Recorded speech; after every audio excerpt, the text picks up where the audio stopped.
I really only watch two things on television. First, of course, sports, OU football, Thunder basketball. Second, I like to watch those shows about how to kill your wife and get away with it. I kind of do, but you know what I've learned is that with today's DNA, security cameras everywhere, they can track where you are by your cell phone usage. It's really hard to get away with it. So for that reason, I'm not going to do it. One of the newer shows that I like is called Reasonable Doubts, where criminal defense attorney Fatima Silva and retired homicide detective Chris Anderson try to help desperate families who believe that their loved one has been wrongly convicted of murder. And as you probably know, Reasonable Doubts is the name of the series that we're kicking off today. You know, it's interesting what many Americans today believe and things they doubt. For instance, some believe that the moon landing was fake, but that aliens are real. Let's take a little informal poll. You can be honest now, no one will make fun of you. How many of you think that aliens are real or might be real? Raise your hand. Yeah, that's stupid. How many of you believe that the moon landing was real? Yeah, I think it was real. 61% of Americans believe that Lee Harvey Oswald was not the lone shooter of JFK. 16% of us believe that Bigfoot is real. And over 50% of Americans believe that our government is still hiding information about the 9/11 attacks, who was involved, and that some in our government knew about it in advance. Over 50% of Americans believe that. How many of you feel like you're kind of skeptical by nature? You know, you don't just typically believe things right off the bat. Well, you know, in some church situations, that skepticism is viewed as a bad thing. You know, don't question anything is sort of the thought. You have to accept everything you hear on blind faith. It's as if there is an unspoken rule or an unposted sign, no questions allowed. Well, is that because they're afraid there aren't any adequate answers to people's questions? Well, around here, we try to take just the opposite approach. We encourage everyone to think for themselves, to examine the evidences, to do their due diligence, and then make an informed decision. I mean, how can people really believe something, believe it enough to base their life on it, if they don't truly understand it? In Matthew chapter 22, verse 37, Jesus said we're to love God with all of our hearts, with all of our minds, or with all of our souls, and then with all of our minds. And that's what this series is about. How reasonable is it to believe that there is a God? How reasonable is it to believe that the Bible is true, or that Jesus is the only way to heaven? Does the preponderance of the evidence tip the scales of probability where you could be convinced, do you think, beyond a reasonable doubt? Well, this series will tell. We're going to dive right in with, can a person believe in God and evolution? And I'm going to preface what I'm going to say about creation and evolution with a few comments. Number one, since this is a very controversial issue, you may not agree with everything that's presented. And that's understandable. That's okay. It's not like we're discussing, does 2 + 2 = 4? You know, or is the law of gravity real, where there would be no disagreements or controversy as to the conclusion. You know, since neither the creation theory nor the evolution theory is absolutely conclusive and can be scientifically verifiable, every person has to weigh the evidence and then decide what they are going to choose. Number two, contrary to popular opinion, not all scientists and not all thinking people believe in evolution. Dr. B.B. Vance and Dr. D.F. Miller, authors of several high school science textbooks, write, all reputable biologists have agreed that the evolution of life on Earth is an established fact. Now, I'm not sure that all reputable biologists in the world got together and agreed on that, but that is the thinking today. James Savage, in his introductory class of a biology college textbook, states, no serious biologist today doubts the fact of evolution. We do not need listings of evidences to demonstrate the fact of evolution any more than we need to demonstrate the existence of mountain ranges. It is just that clear. However, evolution is not a fact, it's a theory. And the word theory means speculation or proposition or conjecture. Number three, just because someone believes in the theory of evolution does not make them an evil or anti-Christian person. Now, occasionally there'll be a professor who seems to enjoy arguing and debating a young and ill-prepared Christian into tears. But there are certainly a lot of obnoxious Christians around too, but that didn't mean they're all that way. Most evolutionists are very sincere, very nice people, and, regular citizens just like you and I. Number 4, evolution does occur in our world. For instance, an impregnated egg in a woman evolves into an embryo, which evolves into an infant, which evolves into a child, which evolves into an adolescent, and eventually an adult. A tadpole evolves into a frog, and a caterpillar evolves into a butterfly. So these things obviously do happen. Number 5, if you're looking for me to pronounce the one and all final conclusive answer regarding the evolution-creation controversy, probably not going to happen in just exactly that way. For one, 25 to 30 minutes is not a lot of time to deal with an issue that literally thousands upon thousands of books have been written about, and hundreds of thousands of brilliant people have spent centuries debating. And second, we're addressing things that are not provable in an absolute sense. If someone says you can't prove there's a God, it's only fair to respond with, but you can't prove there isn't one. So you can't really prove creation. You can't really prove absolutely beyond a shadow of a doubt creation, evolution, either one. But unfortunately, a lot of books on both sides of this issue take kind of a smug and disrespectful tone, I think. One book that supports the creation view has a page that says scientific facts that prove evolution, and the rest of the page is blank. That kind of sarcasm on both sides of the debate is not very conducive to anything constructive. So which do you think it is? Evolution? Creation? Is there no God in the universe, and life on planet Earth kind of came about on its own, starting with the Big Bang, or maybe evolving in some other means? Did God use the Big Bang as a method of creating the universe? Did God use evolution? Strictly, did God create the world in 6 days, as the book of Genesis says? And was it 6 actual days, 6 24-hour periods? Or is there another way of viewing or interpreting that? But one thing is certain is that we are here. There is a universe. There is a planet called Earth, and human beings live on it. We're here. Life is real. And so the age-old question has been, how did it all get here? How did it begin? And since no one was there or who's still alive, no one can go back in time and recreate the beginning of the universe. People have studied and thought and analyzed and come up with different theories. There are the creationist view that believe that an eternal, all-knowing, all-powerful God supernaturally created everything that we see.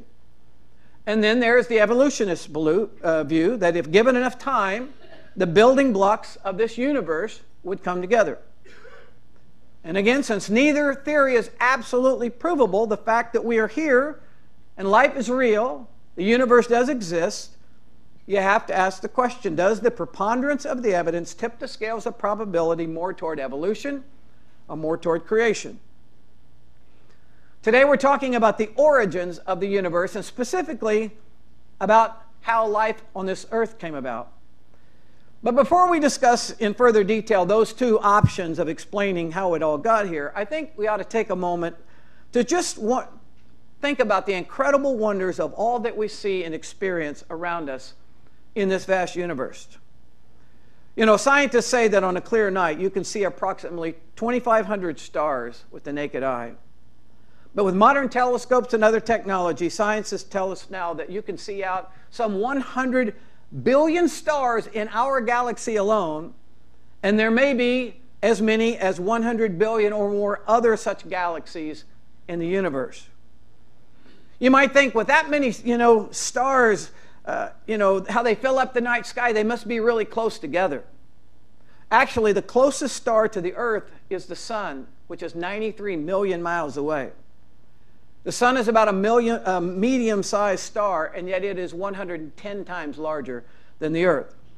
The largest stars, they say, would fill the space between the Earth and the Sun.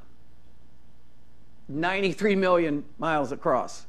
Modern telescopes can now take us out 4 billion light years, and yet we look out there and realize we still have not come to the edge of space. I mean, the universe is so vast, so unfathomable, and yet so precise and consistent. June 21st has the longest daylight every year, and December 21st has the shortest, year after year, decade after decade, century after century. We, as humans, live on a ball. It's about 25,000 miles in diameter, or in circumference, 8,000 miles in diameter, and weighs approximately 6 septillion, 500 sextillion tons. I'm not sure what, scale they used to come up with that, but the Earth spins on its axis at the speed of 1,000 miles an hour. I checked all this with Lee Williams, okay, to make sure this is absolutely true. 2 doctorates, this guy's really smart. The Earth spins on its axis at a speed of 1,000 miles per hour. At the same time, we are also careening in an orbit around the sun that covers 580 million miles, and we're traveling at approximately 1,000 miles per minute. And the Earth never varies more than 1/100,000th of a second on its annual trip. And not only that, our entire solar system is careening through endless space at approximately 180 miles per second. As we sit here right now, all that is happening. How did all that come to be? Through the design of a supreme being, or as the result of a cosmic explosion billions of years ago? Another wonder of life is the human eye. They say the human eye needs about 130 million light-sensitive devices to cause the photochemical reactions that transform light into electric impulses to the brain. And every second, 1,000 million of these impulses are zipped to the brain through the optical nerve system. It's happening with your eyes right now. When exposed to darkness, it can increase its ability to see by some 100,000 times and automatically protects itself through filters of the sun's ultraviolet light, or we would all go blind. And for centuries, scientists have marveled at the complexities and the intricacies of the human eye. How do you explain it? How did it come about? Was it the wonder of the handiwork of an intelligent designer? Or did the eye sort of create itself and evolve by random chance over time? Well, even Charles Darwin himself in his book Origin of Species wrote, "To suppose that the eye, with so many parts working together, could have been formed by natural selection seems, I freely confess, absurd in the highest degree." Why did Darwin come to such a conclusion? Because the eye is an extremely complicated piece of organic technology, as we just briefly touched on, and it's useless unless it is fully developed. In other words, according to evolutionary theory, the eye came about bit by bit by bit, little bits through mutation and natural selection over millions of years. But the problem is that the eye either works as an integrated whole or it doesn't work. If an organism developed a small part of an eye through an accident of nature, it wouldn't provide any advantage to that organism, and so there would be no reason for it to evolve. What use is a 1/10 developed eye, or a 1/2, or 1/4 developed eye? It would be useless. And so would a useless, non-functioning part remain active in the evolutionary process for millions of years? That would sort of defy evolutionist law, the evolutionary law of survival of the fittest. How about this? Did you realize that when you were first formed in your mother's womb, you were no larger than the pointed end of a sewing needle? But at that moment, your DNA fingerprint was fully intact. And it contained precise instructions for piecing together every part of who you are now. Your 600 muscles, to your 2 million optic nerve fibers, to your 100 billion nerve cells. And as you sit here right now, all of that information that was there at the moment of conception is inside the DNA of every single cell in your body. We could go on talking about the wonders of the world, the majestic mountain ranges, the unfathomable depths of the ocean, the infinite varieties of fish and flowers and birds and animals. And we could talk about the human capacity to love and to reason and to feel.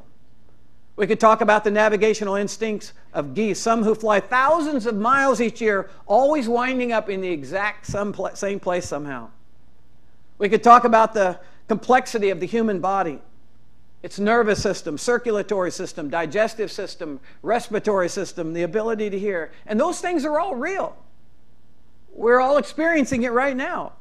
There is a universe. There is a place called Earth. And so the question becomes again, how did it all come to being?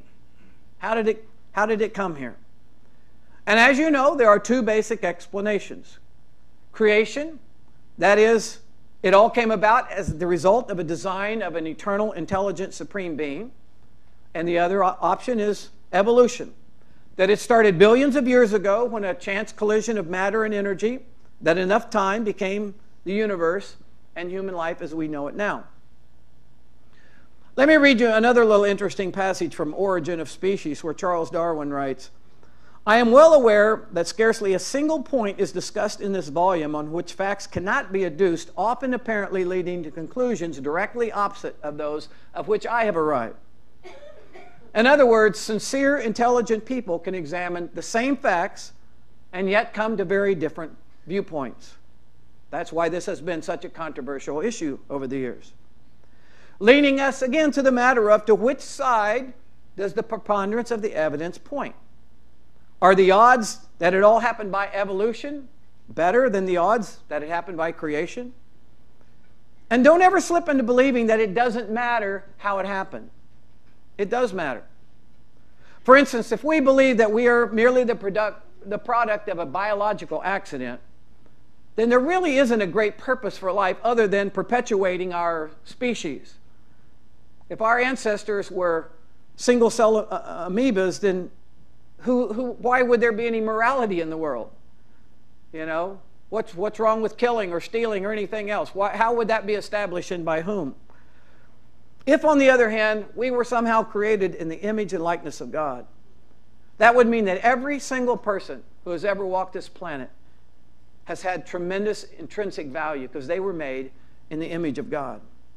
We would have a purpose to our lives, to have a friendship with our Creator, to love the other people that God has created, to steward carefully this earth that He's entrusted us with.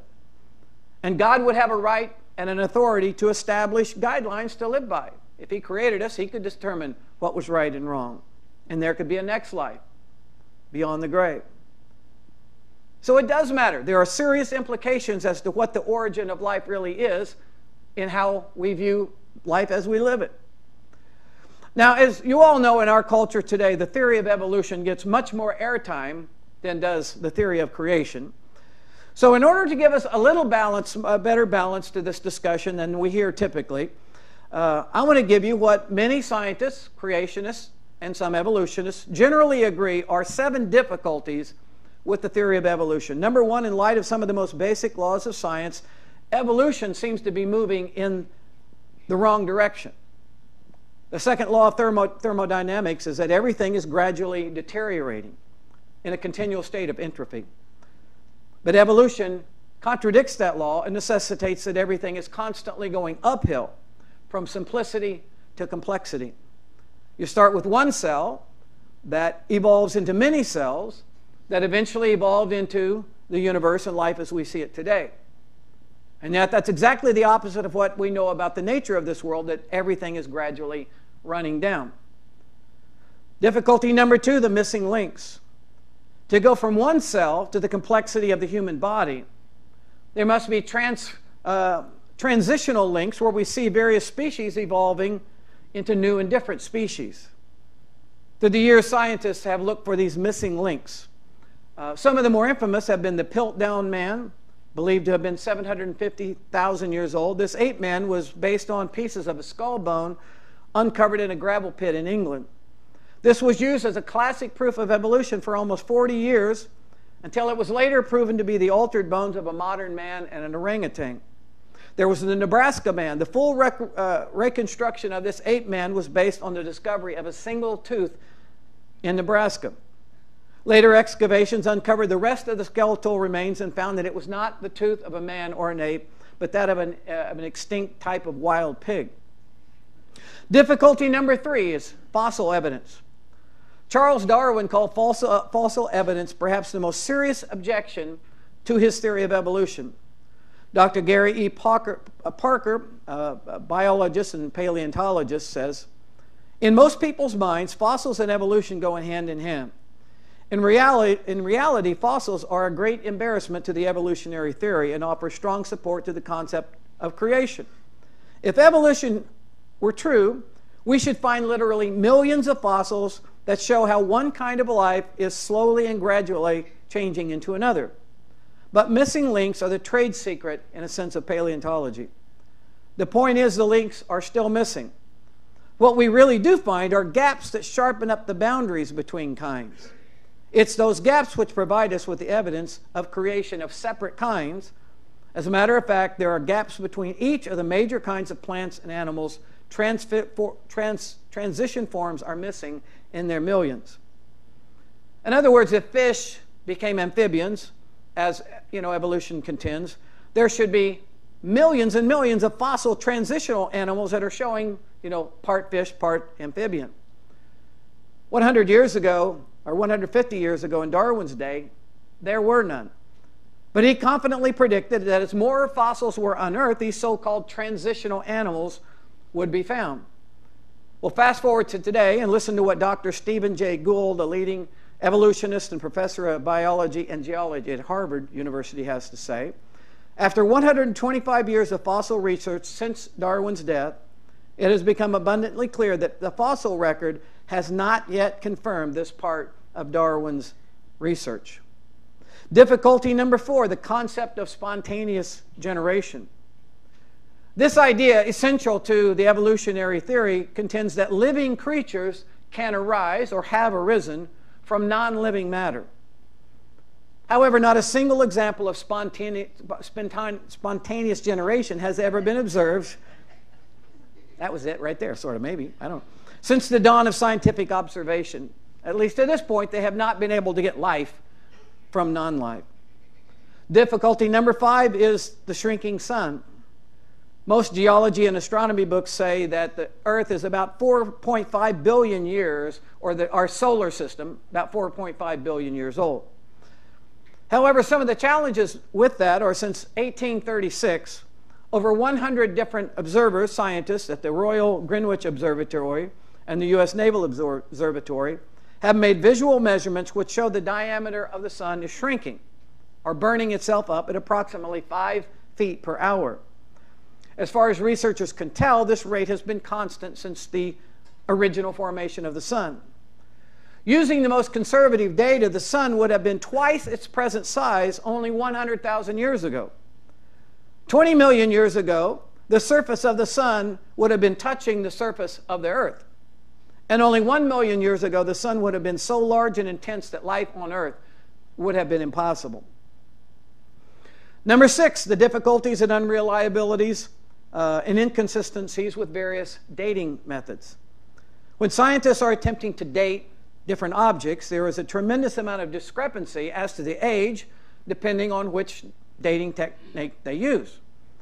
For instance, the same rock, using uranium dating, carbon-14 dating, helium dating, potassium-argon dating, have had age discrepancies from 25 million to several hundred million years on the same rock.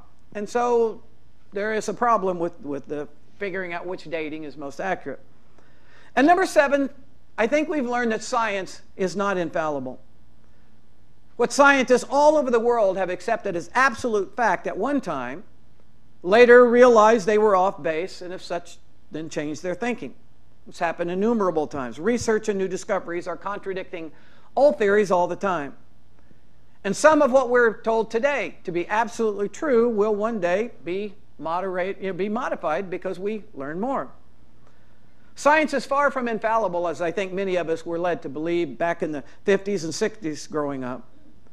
I mean, just 40 years ago, we were sure that scientific know-how was so advanced that soon we would have all the answers.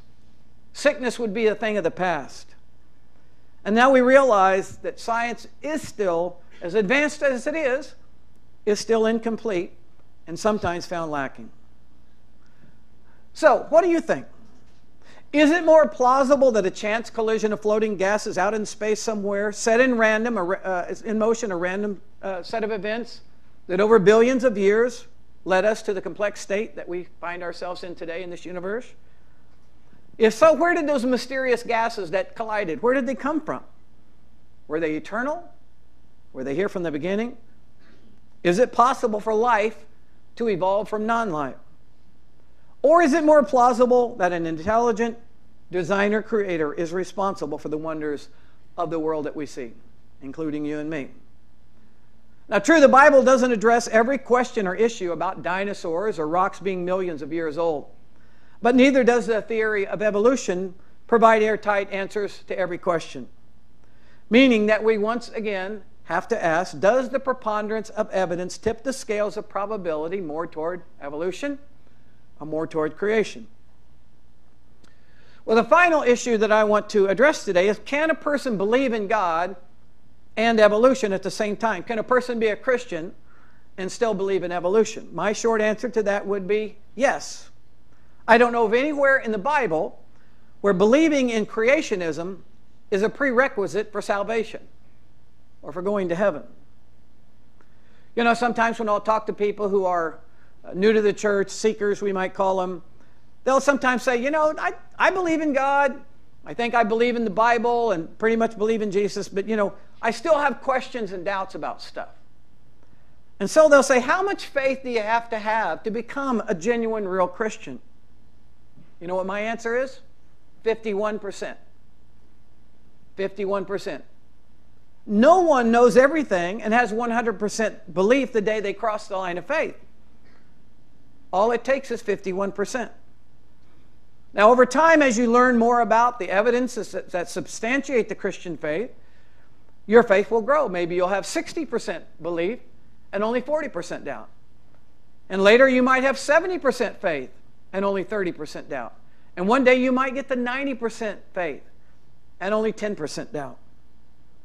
You know, I've been a pretty serious Christian for 45 years. I still have doubts sometimes. You know, sometimes I wonder, where did God come from? If there is a God, where did he come from? Was he just always there? Why would he choose his son dying on the cross as the way of salvation? Is there really an actual heaven? An actual place called hell? I mean, those things are hard to believe sometimes. But I have doubts about other explanations too. You know, that life as we know it on earth is a result of an accidental explosion of gas billions of years ago. That's kind of hard to believe. That non-living matter can somehow give birth to living creatures. But to me, the preponderance of the evidence is on the side of there being a designer behind the design. Now, here's another question that people ask. Can true Christians have differing views about how God created the universe and human life? In other words, if we could agree on the fundamental premise that God created everything out of nothing, can genuine believers disagree on the process of how that happened? Well, that discussion usually leads to two different views or interpretations. One is the belief that the book of Genesis, where it says that God created the world in 6 days, that the Bible means 6 literal days. And some people who hold that view say that that's the most literal interpretation of Genesis chapter 1. Those people believe that the earth is fairly young, maybe 10,000, maybe 20,000 years old. And they say that Noah's flood was a worldwide cataclysm that reshaped the surface of our planet, doing in a short period of time what geologists believe that ordinarily would have taken millions of years to do. They cite the evidence of dating methods that are unreliable when they suggest the earth is billions of years old. And they point to other indicators that the earth is not as old. For instance, evidence concerning the earth's magnetic field, the earth's rotation, the age of the sun, and so forth. Now, is that a legitimate position for a Christ follower to take by interpreting the Bible that way? Sure. And there are lots of people, very smart people, very sincere people who hold that view. There are other very smart and devoted Christians who take another interpretation called the progressive creation. They believe that the earth is much older, and that when the Bible talks about 6 days of creation, it means 6 eras or 6 periods of time. In fact, they point out that the Hebrew word used for day in creation account is used elsewhere in the book of Genesis and other parts of the Bible to mean an extended period of time. For instance, Psalm 90 verse 4 says, 1,000 years in your sight, speaking to God, is like a day that's just gone by. People who take this view believe that God's creation mechanism included working through biological processes such as natural selection, with maybe him intervening to create the first human beings and so forth. And there are many outstanding scientists and theologians who endorse that view. Now, these folks don't doubt that God could have created everything over a literal 6-day period, but just did he? Now, people on the first side of that argument say, well, why would God use millions of years of evolutionary mistakes to finally achieve his own image in humankind? Could he have done it that way? Sure, but did he? So I guess the bottom line is, was God behind? Was God responsible for bringing the universe and human life into existence? The Bible would answer that with an emphatic yes. It's on page 1, first chapter, first verse, in the first book in the Bible. In the beginning, God created the heavens and the earth. And it goes on to say how God created water and light, land and sea, plants and stars, animal, birds, fish, and finally, humankind. Now, personally, I can't say with absolute certainty how long it took him or what exact method he did to do it. But I do believe that the universe is real, and it's here. And human beings like you and I, we're real, we're here. And I think that happened because there was a creator behind this incredible creation. There was a designer responsible for this intricate, complex, and fast design. Now, we've covered a lot of information over the past 30 or so minutes, and probably some of you really get into this more technical, scientific stuff. Others of you, it may be kind of a stretch, and you're probably going to walk away not remembering how many million miles the Earth is from the sun, and you may think the Nebraska man was a reference to Tom Osborne. I don't know. But what you can't forget is the overarching implications of what we've been talking about. And that is that you can be a rational, thinking person and at the same time embrace the biblical position that we were created somehow, some way, by an all-powerful God. And we have been stamped in his image. And life does have a purpose. And there is a moral code established by a holy God. And you can actually have a friendship, a personal friendship with your Creator. Those are the things I think we can know for sure. Well, thanks for coming today. I'm glad you're here. We will continue this series next week. The talk on Isn't the Bible Filled with Myths and Mistakes? I think it's really important for all of us to be here if we can. All right, let's stand. We'll have our closing prayer.